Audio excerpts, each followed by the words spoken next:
Welcome to Grace in Motion, Track Girl Talk. I am your host, Patrecia Porter, Coach P. Coach P is what they call me. Coach P is who I am. Tonight, we're talking about something that every athlete wrestles with, whether they admit it or not. Who are you when the clock stops? Who are you when you don't jump far? Who are you when you do not throw far?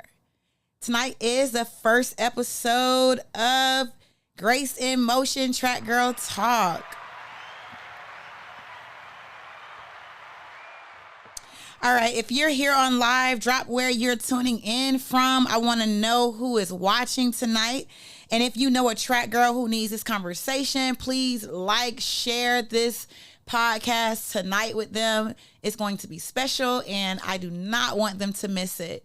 Again, thank you all so much for joining me tonight. We're going to just take a couple seconds for you guys to drop in so I can give you a quick little shout out.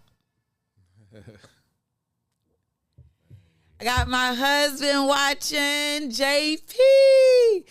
All right. I see you, Coach. I see you, Dose. Yes. Shout out to my husband all the way from Orlando, Florida. The best Lord Jesus. The best throwers coach that I know to have ever existed. Who else is out there watching? Oh, I got my favorite, Courtney Shaw. Thank you so much for tuning in. I am so excited to have you here. Yes. Who else is out there watching? Let us know where you're from. Let us know who you are. I want to make sure that I do not overlook anyone. All right. So without further ado, listen, if you are watching this on the replay, thank you. I'm excited once again, and I just can't wait to, go deep and dive in what we are going to be discussing about tonight. So first things first, I am Coach P from Orlando, Florida. And I know a lot of people are like, who is this lady? Like, who is this coach? She just came from out of nowhere and she wants to do a podcast. What is this about? So, of course, I'm going to share with you why the podcast in the first place. So I've been running track, or I ran track from the age of 7 all the way until I was about 24 years old. Pretty much track is all that I know. Track is what I do. You know what? I just have to say this. I just realized I was not looking into the camera. It's so funny to me. I'm like, okay, watching the screen. So anyway, You're to the fine. listener, You're to fine. the watcher, hello, it's Coach P. I hope now we can make a little eye contact. So again, like I said, the reason why I'm doing this is because track and field has been a part of my life pretty much since I can remember. And it has literally groomed me into the woman that I am today. It has shaped me into the woman that I am today. And I felt that it was very necessary for me to do something different than what has been done in the track and field arena. I really, really, really wanted to connect and bridge the gap for our young ladies who run track. I feel like, there aren't a lot of platforms for us. I feel like we're overlooked a lot of times. And I feel like any other sport, we're overshadowed. And so this is special because I didn't have anything outside of my little small village, which was very impactful and very important in my life. I didn't have anything outside of home. You know what I mean? Outside of my couple track coaches. There were no podcasts back then when I was running. There was no Facebook Live so that I can actually connect with whomever has already gone through and paved the way. Like, it was none of that. There was no YouTube. And so what I wanted to do is make it to where girls that actually see me in person can come up and build a relationship with me. Girls that see me can say, is that the lady from the podcast? I want to ask her a question about what she talked about, so that I don't have to be the person that they call on all the time, but I can be someone when they see me, I can connect to them. So I am, again, really excited about that. This is a nonprofit called Running with Grace. It's faith-based. It's rooted on faith. It's grounded in faith. And I'm just like, so excited because, listen, this is going to be so fun tonight. Grace in Motion just really exemplifies a young lady who can, of course, be fierce on the track, but still have faith, who can be at the same time having someone, they can have grit, but be graceful at the same time. And so I really wanted to dive and really stay connected with that. Again, this tonight is Who Am I Without My Time or My Mark? So we're going to be talking a little bit about identity and confidence. Identity and confidence. Just a little bit about me. So everybody knows my dad was my coach. And shout out to Coach Ellis. He is the GOAT. He's the GOAT. And my mom growing up, of course, was also my biggest supporter. Shout out to Coach T, Coach Tanya. And when I ran track, things were a little different. I was coached by my father, starting off. And it was a new thing for me because I was a cheerleader at first. It was quickly a place to where I realized I had to find my niche. So I had to know what event am I going to be good at? Because everybody comes to track, they want to be a sprinter. So for me, I was like, okay, I want the medals, I want these things, but I have to find what actually brings me joy after I finish my race or after I finish my event. And so we transitioned and I became a middle distance runner. And in me becoming a middle distance runner, I started to really connect and find myself in that event. So I furthered my running career and through Florida Elite Track Club, I furthered it and I went on to go to Oak Ridge High School. And there was a lot of success that came with Oak Ridge High School, along with, of course, the foundation for me, which was Florida Elite. And 3-time state champ, part of, one of the most dynamic programs ever to exist, under some amazing coaches, Coach Mo and Coach Stamper. They were phenomenal coaches. They pretty much poured into me and helped me also to be the woman that I am today. However, there were some times where I had to find myself being picked up off of the ground with tears because I felt like I just didn't have it. I wasn't good enough. I wasn't measured up or qualified enough next to some of the girls that I was on the team with, as well as competing against. And I think those were the times where I needed a female mentor that understood how to overcome those type of obstacles.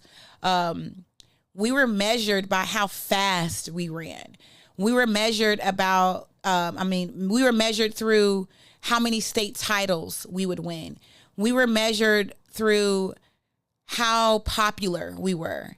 And I didn't know at the time that was a distraction. That was not exactly what I believe God wanted for me as an athlete, yet that is what I focused on.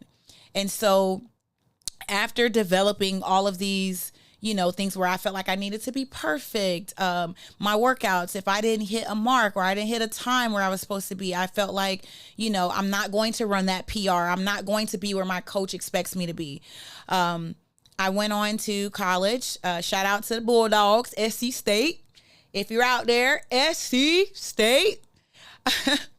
And so I went on and pursued my track and field journey there on a full ride under, again, some phenomenal coaches. And I got injured. And in my injury,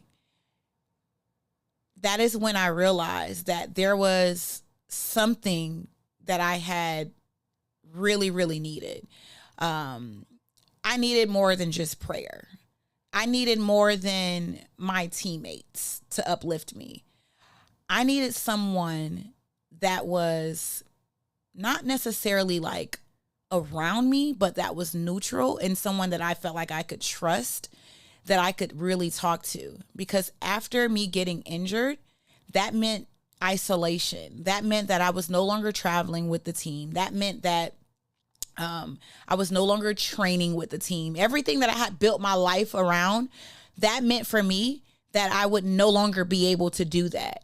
And that was very hard for me. I gained weight. And when I tell you I gained weight, they call it the freshman 15. So for those of you girls who are planning to go to college and compete on a collegiate level, you have to be disciplined because, baby, the calf food is good. When I tell you I was there morning, afternoon, late afternoon, and night, I was eating. And I realized the reason why I was eating like that is because I was trying to fill a void. It wasn't necessarily because the food was good, but it was primarily because I didn't have anything else really to lean on. And that's what made me feel good. And this is me being full transparent. Okay. So I'm not going to hold no punches. I'm going to tell you like it is. I really struggled. And not only did I struggle with that, but I also struggled in who am I besides track? Like, what else do I have? Like, who am I if I don't compete? Who am I if I don't get an opportunity to prove to these coaches that they chose somebody to run on scholarship for a good reason? Like, who am I outside of that? And I came home, and I kind of need to go back a little bit. This really happened at my first school. So just to piggyback off of, who am I actually left my first school. I went to a smaller school. It's a D2, but it's a powerhouse out in North Carolina. Shout out to St. Aug. This is where this really happened. But as I transitioned and got to SC State, this is when I realized that I needed the more.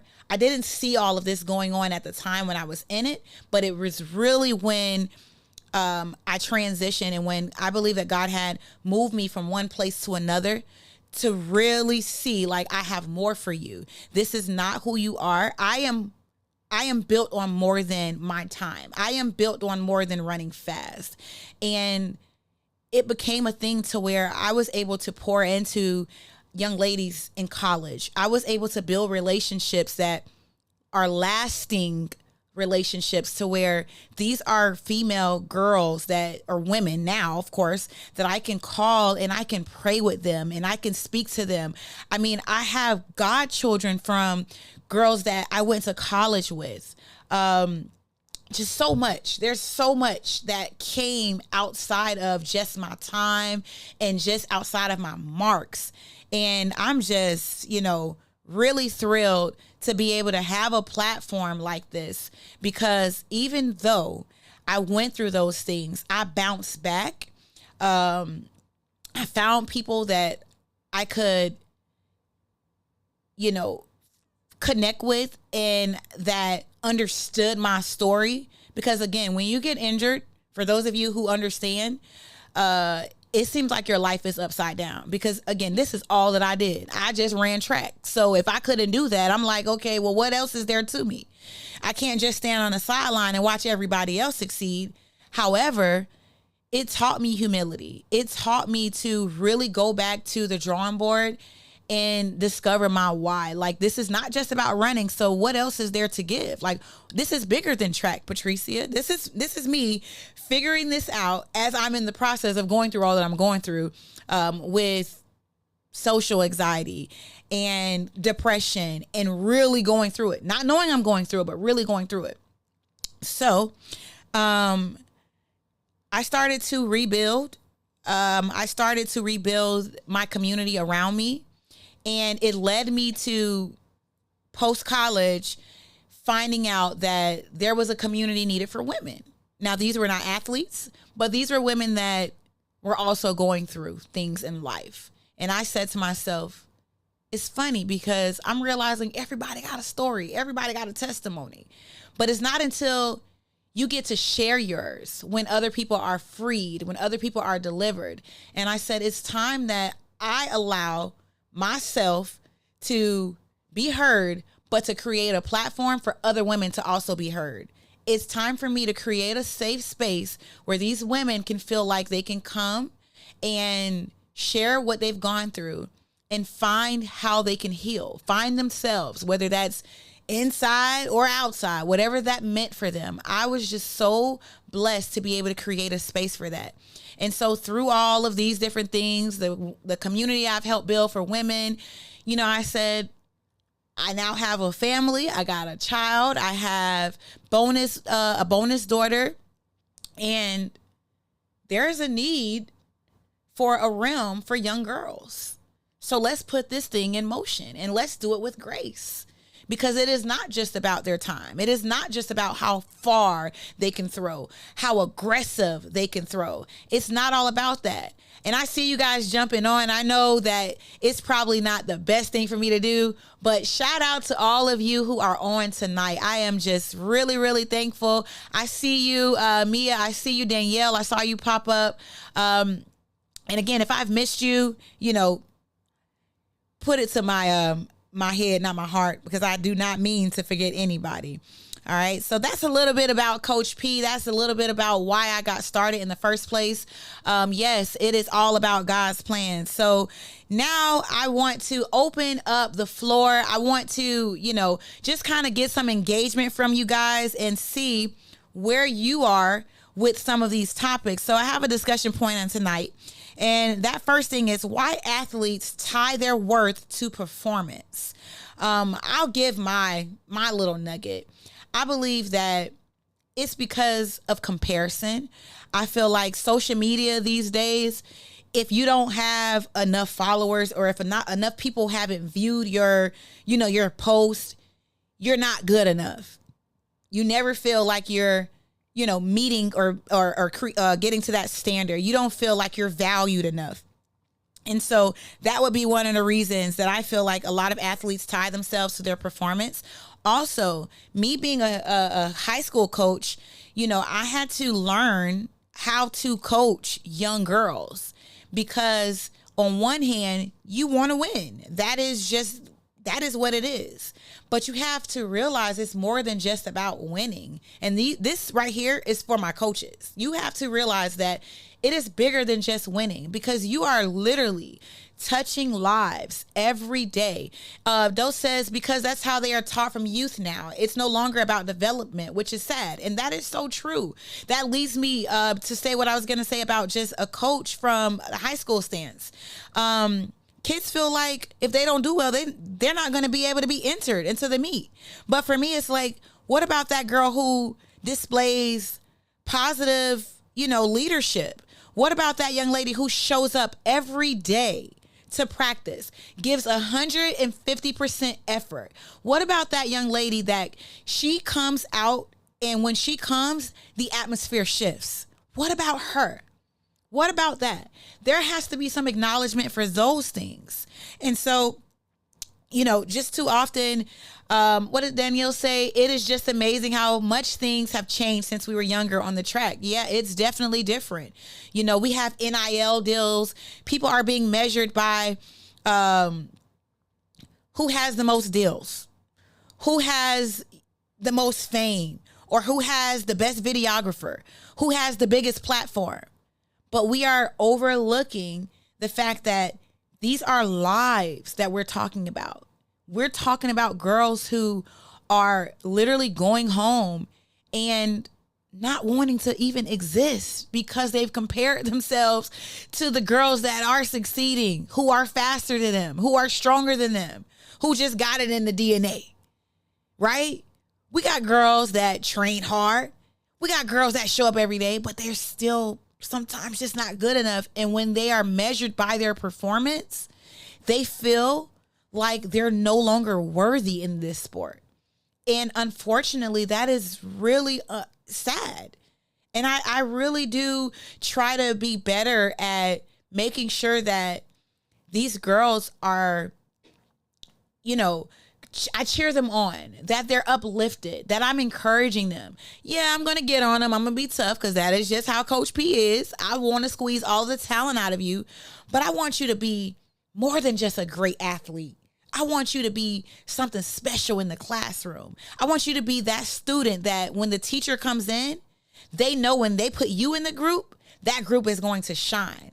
I want when you're held up to the light, they say, she has integrity. I want when you are at home, that child of mine has discipline. And when I tell them to do something, she's obedient and she does it. These are the type of young ladies that I'm trying to help build. And coaches, I encourage you to do the same thing. Shout out to my elementary friend, Quentin. What's up, Q? Wow, we go way back, y'all. So awesome to have you guys on. So I'm just wondering, like, I'm not going to spend too much time there, but if you do have something, to just add to that, by all means, please share. My next nugget, the danger of comparison in track. Think about this. How God created you, he didn't create anybody else like you. So we can try and say, I want to throw like Jalea Porter, but maybe that's not what he has for you. I want to run just as fast as Vanessa Wade, but maybe that's not who he wants you to be fast like. Maybe you're saying, I want to jump like Omaria Gordon, but that is not who he sees you to be better than. He wants you to compete against yourself. I tell my kids, when you step on the line, it's you against yourself. It's not you against everybody. I hate that term. It's not you against everybody, because what ends up happening is you're comparing yourself to the next. And when I tell my kids to step on the line, only you know how hard you can compete, because you know what work that you've put in. Shout out to Miss Yolanda, one of my spiritual moms. I love you. What's up, Sharayla? And that's true. What's for you will always be for you. Not what's for me is going to be for the person next to me. Not what's good for the next person is good for me. What's good for you is what's good for you. And so when we talk about comparison, try to really instill in your athletes and girls, think about this as well. Try to instill within yourself, I am who I am, and I am training to be the best version of me. I'm not training just to be better than the person next to me. We get it. It comes with the territory. But if you have your PRs and your goals, you can literally compete against yourself. You should say anyway, when you get to the track, it's me. I'm number one. They're trying to compete against me. I'm not competing against nobody else, because you don't know what version of them is going to show up that day. So that is what I would say to the danger of just comparing yourself in track. Just be mindful that, again, your journey in track is your personal journey, and how you connect with that journey is how much you put in. It's the effort that you put in. It's the time that you spend. It's the commitment that you have. All right, Coach P, we got a couple of comments that are longer, so I'm gonna have to read them to you. Okay, go ahead. All right, so this one says, that's good. I have to tell my boys this all the time. Stop comparing yourself to others, and that's even comparing yourself to your siblings. That's one, right? That's good. And this one says, social media, in my opinion, has been the worst invention ever. I've seen athletes with so much potential fall to the back of the line due to others around. I've always wondered, was it like that when we were running? Coaching in today's generation is so hard.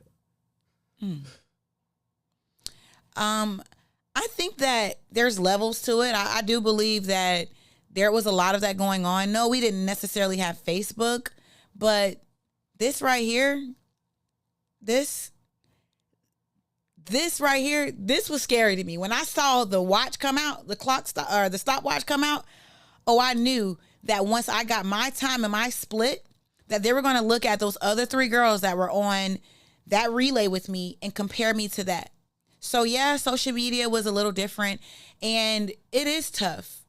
Social media can be a blessing, and then social media, depending on who you are and how much you're filling yourself up with it, can be detrimental to your success. A lot of kids do fall back because they say, well, nobody knows who I am, so I don't think this is going to be a space for me. I don't believe that this is going to be, a place to where I can excel, because I'm looking at this person's Instagram and nobody's commenting on my post. Nobody is sharing my stuff. Nobody is putting my, my best times or my accolades on their story like they're doing the next person. Like it's inevitable, but at the same time, you just have to be very disciplined and control yourself on how much you consume yourself with social media. Oh my goodness. So this is my bestie from Kankakee.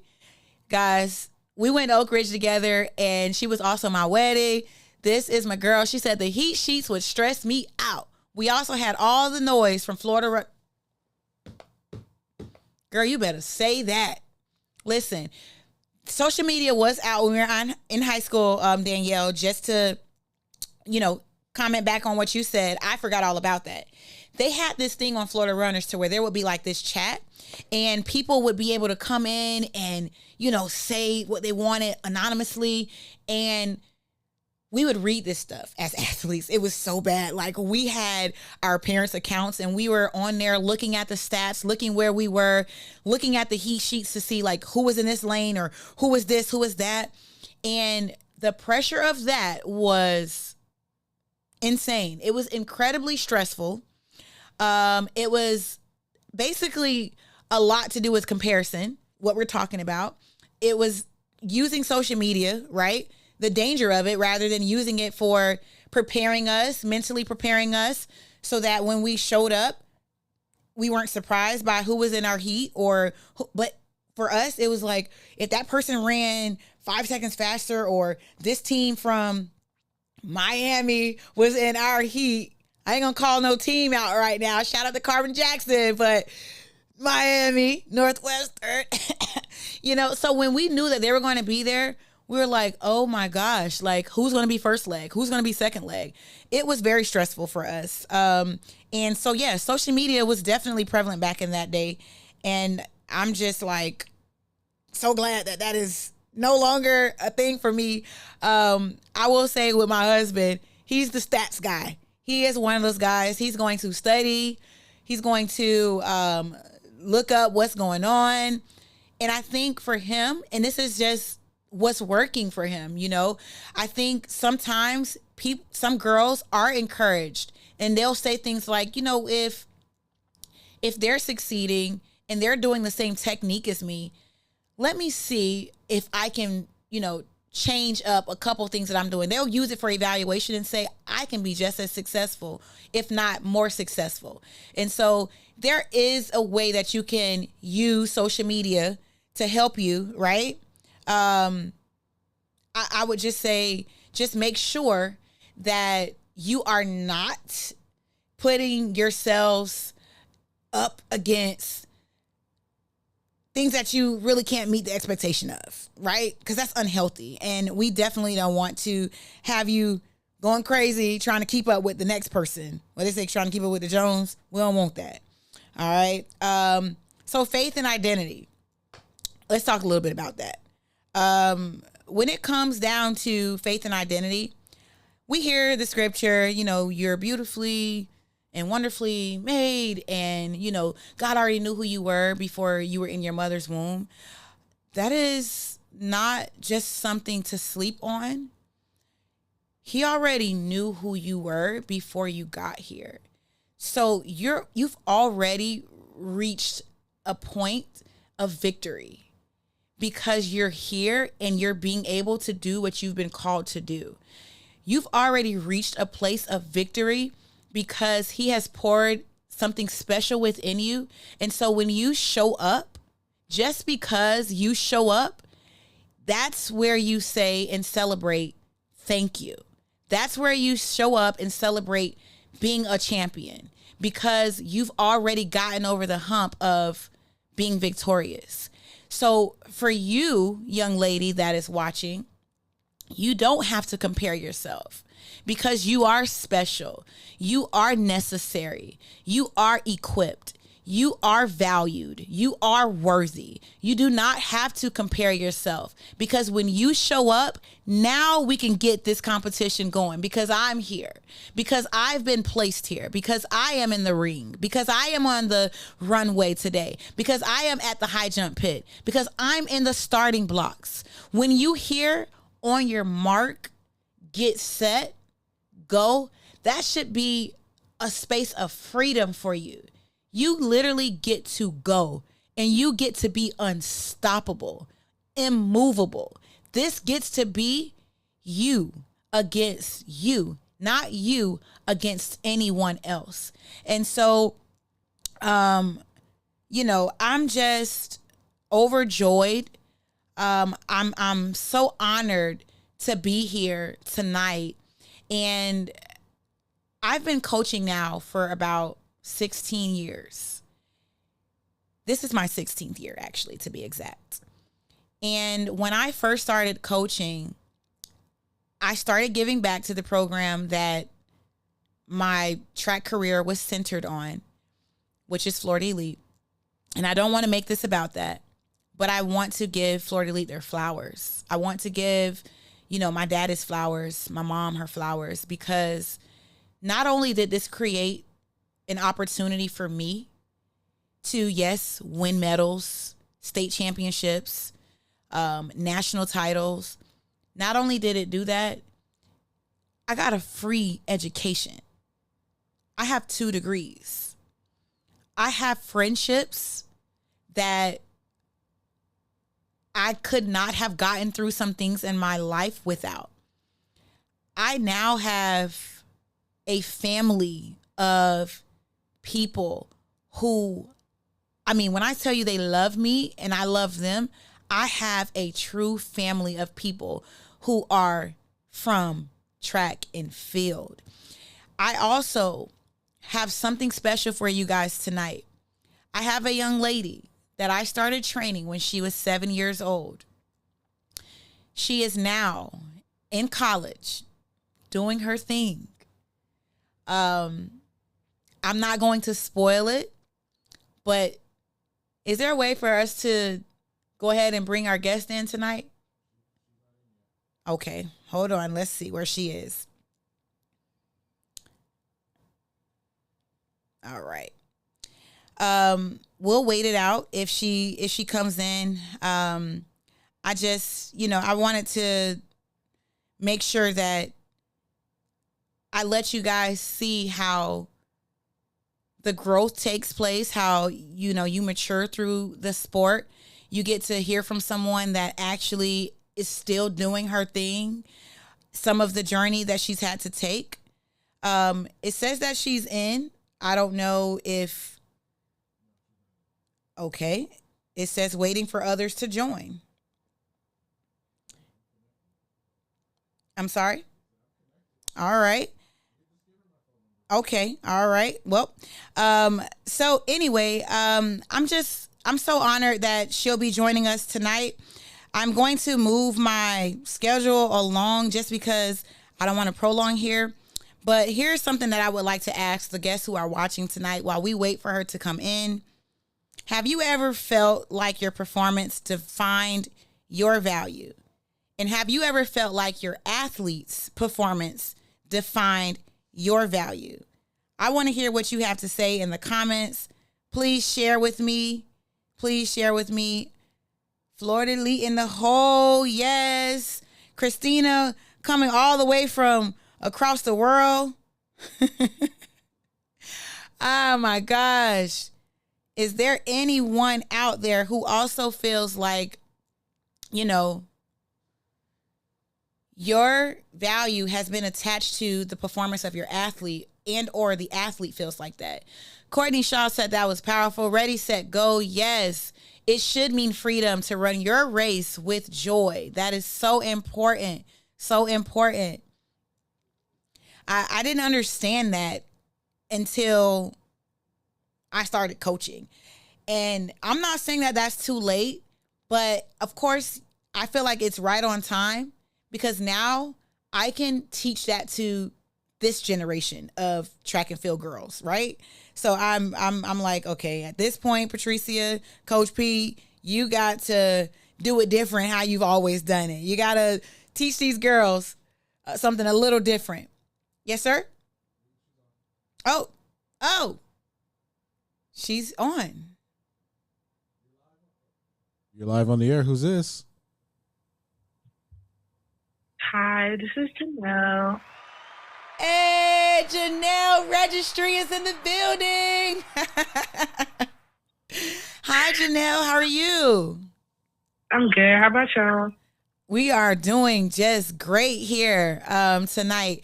I want to thank you so much for taking out the time to be here with Coach P, which is me, your favorite, Janelle. I just gave the people just a little bit. You started running for me when you were 7 years old, and I tell this story all the time. You could barely make the relays back then. You were not one of the fastest, by no means. Can you attest to that? Yeah, definitely. I was like dead last. Yeah, man. She was definitely not one of the faster ones. Just real quick, my dad saw her dad in her at his job site, and he was like, I need that little girl to run track for me. And so she's been a part of our program ever since.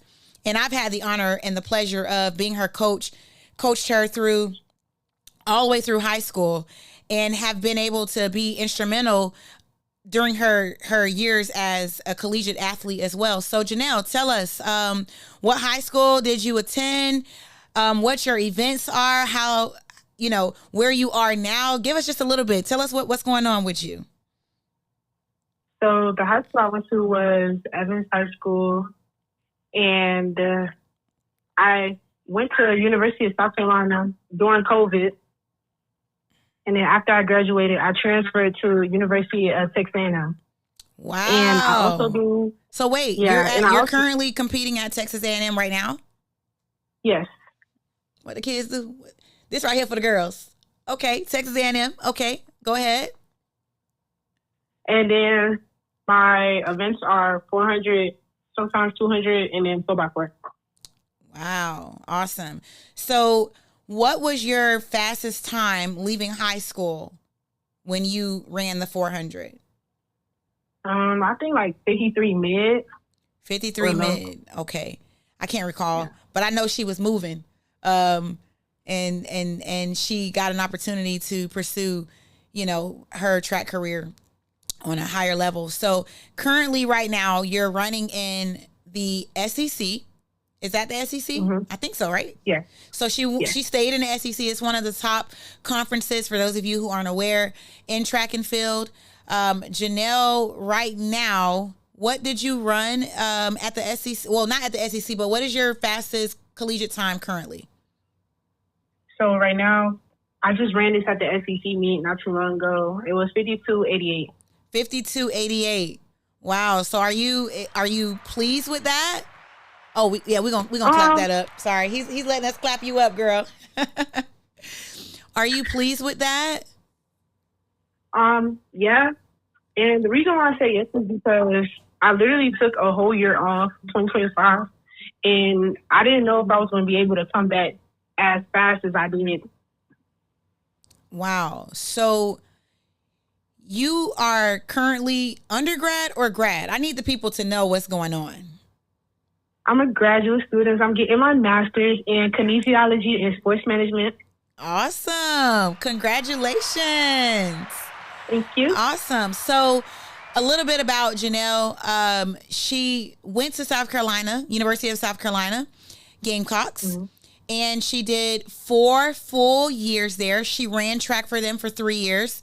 She sat out her last year, and Texas A&M she jumped in the portal. So a lot of us know what's going on with the portal situation. She was like, Coach P, do you think listen, girl, go get it. Go get everything that is for you. Remember what we talked about earlier. What's for you is for you. So she jumped in and was given an opportunity of a lifetime.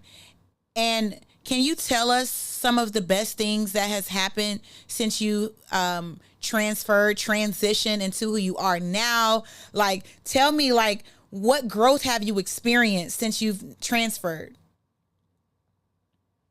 The growth that I experienced was confidence. My confidence wasn't as high when I was at my other school because, you know, if you're not winning, they're not going to look at you. But here at Texas A&M, win or lose, they're going to still look at you. They're going to still talk to you. They're going to tell you what you need to fix. And that's what I needed. So my confidence is building right now. So as I'm going outside to run, I know that I'm going to have more confidence than I had indoors. That is so good. Well, we are going to be cheering you on. I do have a question for you. What happens emotionally after you have a bad race? And this can go to a thrower or a jumper as well. But specifically for you, Janelle, what happens emotionally after a bad race? So emotionally, what I used to do, I'm going to tell you what I used to do. What I used to do was bring myself down and always tell me like, oh, I could have done this, I could have done this. But now I look at it in a positive way and just say like, okay, maybe this is not my time. Let me write down what I need to do and not try to bring myself down, talk to God about it, and move on forward.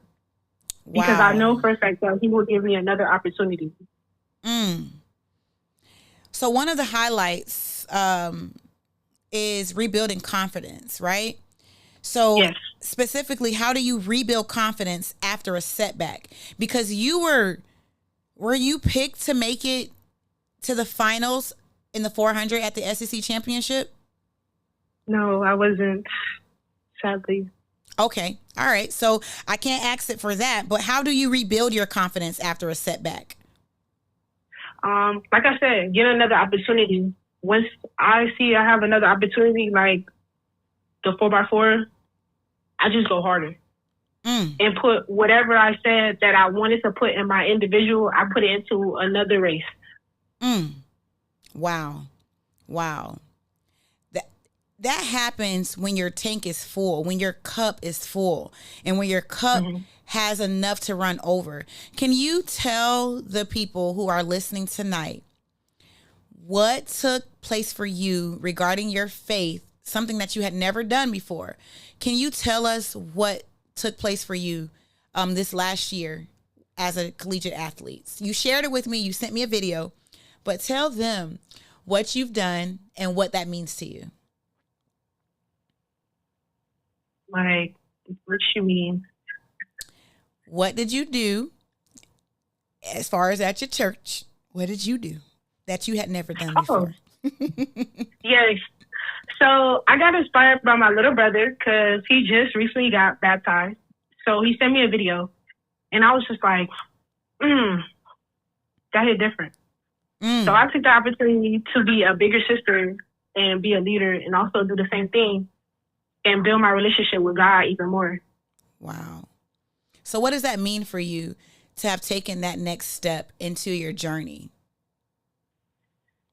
What that means for me is that my eyes are open more. I feel like I'm going to be more wiser and make better decisions going forward and not go backwards. It's a lot of things that I have not seen yet, but I know God will direct me into the right step and just watch over me no matter what. I love that. I love you. I love what God is doing through you, for you. And we are just so proud of you. Y'all, let's give it up for Janelle. Put some hearts in the comments. You know, just really love on her right now because she is out there doing what we as coaches look forward to. We want to see this happen. This is what we coach for. This is, again, bigger than track. And again, this is why this podcast is necessary. This is why. So, leading up to our why, right? We have 4 episodes, and these episodes are going into something special. It's going into our Grace in Motion all girls conference. I'm calling all girls in the youth track and field world from ages 5 until 18. I want you there in Jacksonville during the AAU Club Championships, because we are going to dive even deeper on topics like what we've talked about tonight. This is about talking about things when there's nobody in the stands watching you. This is about talking about things when we are not measuring you and your worth by your time. This is about you, sisters, other mentors, other leaders. This is what this is about. So again, thank you, Janelle. We'll talk later, and you guys, I'm just so blessed to have her. So I have one other. Oh, did you want to say bye? Oh, okay, she's going. I have one other special surprise for you guys. Do y'all mind? Come on, girl. Go ahead. Go get your stuff. Be careful. Put your stuff around your neck. And we'll let them see. Oh. Go ahead, girl. I just love this little mama. You guys, I'm excited. This is not just my why. This is why I'm not stopping. This young lady right here is why I can't stop. So, who do we have joining Coach P tonight? Heaven Porter. Heaven Porter. Hello, Miss Heaven. How are you tonight? Good. I am so grateful that you are joining mommy tonight. Y'all, this is my baby girl. This is my oldest. This is Miss Heaven. Heaven, so I have a couple questions for you. What is your track and field name? Baby Dash. Baby Dash. Okay, and why do they call you Baby Dash? Because I'm fast and nobody can beat me. Oh, wow. She said can't nobody beat her. So are you basically saying that when you step on the line, you're fearless, you're not scared? Is that what you're saying? Yes. Okay, I love her confidence. Did mommy tell you to say these things? No. So you believe this in your heart? Yes. Okay, girl. I love that for you. So just a little bit about Heaven. What are all the sports that you do? Track, piano, gymnastics, and cheerleading. Oh my goodness. So you do quite a bit of things. Yeah. Leave your medals, girl. Just let them sit there, girl. All right. So out of all of the things that you do, what is your favorite of them all? I have two.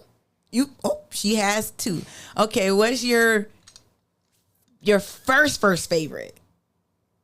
Gymnastics. Oh, track got put on the back burner. What is your second favorite? Track. Track. Okay, girl. So what is the reason why you have why is track your favorite? Why is track one of your favorite sports? Because sometimes you win and sometimes you lose and you don't give up. You just keep going. Wow. That is amazing. So track, essentially, Heaven, is teaching you, like other little girls out there, how to be resilient, right? It's teaching you how when things don't go like you wanted, that you can overcome it and you can come back and do better the next time, right? Yes, ma'am. Because although you said, because nobody can beat you, have you lost a couple races before? Only one. Okay, but you have lost races before. You've lost 2 races. No, I didn't. Oh, goodness. Okay, Oh, we're yeah, not going to. yeah. Yes, definitely 2. Yeah, 2. However, did you cry when you lost? Well, only when I won. I cried when I was 4 and 5. You cried when you were a baby, but since you've been, how old are you now? 6. 6. All right. So since you've been 6, have you cried in a track meet? No. No. Why? Because you're having what? so much fun. You're having so much fun. Listen, you guys, parents, we're going to talk about this in one of our upcoming segments. You got to keep it fun for your kids. You can't live vicariously through them. You can't do it because you're trying to only focus on building a brand and building a name for them. You have to make sure that the love for the sport is within them, because you can love it more than them. And when that starts to happen, that becomes a problem. That becomes an issue. So, Heaven, is there anything that you would like to say to any girl that's watching? Anything encouraging that you would like to say to them tonight? To my dad. Oh, well, say what you gonna say to your daddy, girl.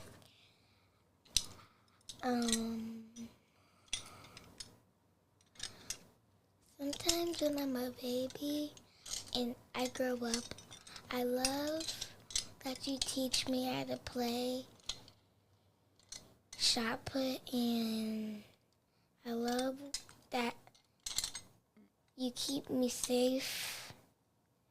Oh. And you support me all the time. Oh my goodness.